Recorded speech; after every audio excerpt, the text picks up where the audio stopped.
Okay, 6:25, 35 minutes. So Dan Cullen, how you doing, Dan? Hey.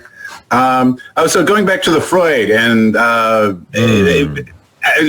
just an example that might contradict him is ancient Rome really good at building roads and bridges, and at least their rep was catamites and unrepressed sexuality. What do you think? Well, isn't Rome the great example to prove Freud's thesis? Because they built this great civilization when they were all militaried up, and then they started fucking and drinking like crazy, and then the empire fell. Oh, so it's how you keep an empire is not fucking and drinking.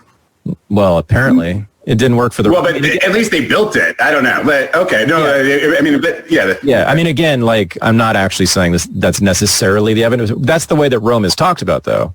It's actually it's used as evidence. Decadence brought it down. Yeah, exactly. Right. So that there's this the main point that Freud's making is that there's simply a conflict, an antagonism between hedonism and civilization. Between the id and the superego, which is what civilization is shame that comes from civilization that's inside of us. That's the fight between the id, where the desires to fuck and fight are, and the super in Freud's terms, the superego, which is the captain, the guard on duty, Freud calls it, in the watchtower. The shame and guilt that civilization puts inside of us. You didn't work enough today. You didn't work enough today. You looked at a woman who wasn't your wife in the wrong way. All those things. Well, but is that why you think Rome fell, though? Oh, well, not being a Roman historian. Okay. Well, I mean, I'm just like, yeah, sorry. I mean, yes, I do. Okay. Yes. Okay. So I think there is a fundamental antagonism. Yes, this is the whole point of this pretty good book. Right. I liked it. So this is the book. This is Freud's Civilization and Its Discontents. Right. No matter, even upside down, it is Freud's Civilization and Its Discontents applied to U.S. history. That's really what the book is. Even if you go like that, it's still Freud's Civilization and Its Discontents applied to U.S. history. Meaning, that throughout, did you guys see the book? Did you get a sense of what it looks like? Okay. So that's who all my renegades are, right? They are enacting the id, the unrepressed. Yes, they're drinking and they're fucking.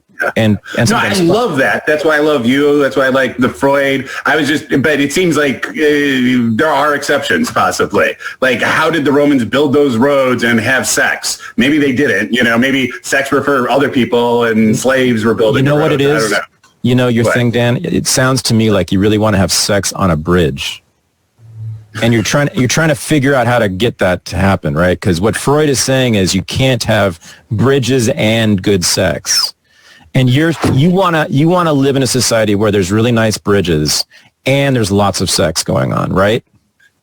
I don't want to build the bridge, but I'll have sex on the bridge. Yeah, right. So you're trying to square that circle or whatever it is, or I don't know. In a way, yes.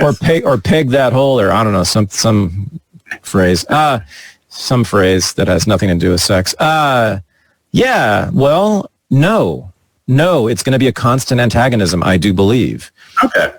Look, however, the United States, this is why I wrote the book. You want to see it again? Yeah. Because the United States is kind of the best example of this antagonism.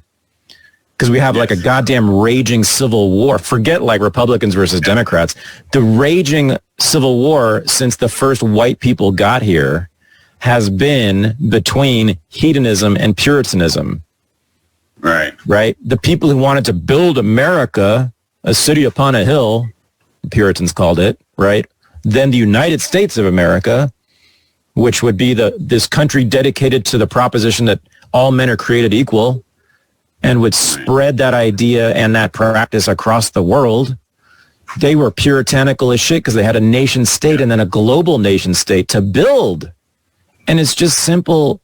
It's just a simple physical truth, says the postmodernist, right? That when you're fucking or getting in a bar fight, you're not thinking about or doing anything on behalf of the damn civilization unless you're making babies. Right, yeah. But if you're doing I it just agree for on that, fun, 100%. so fun in general, it's not just sex. Fun in general is antagonistic to civilization.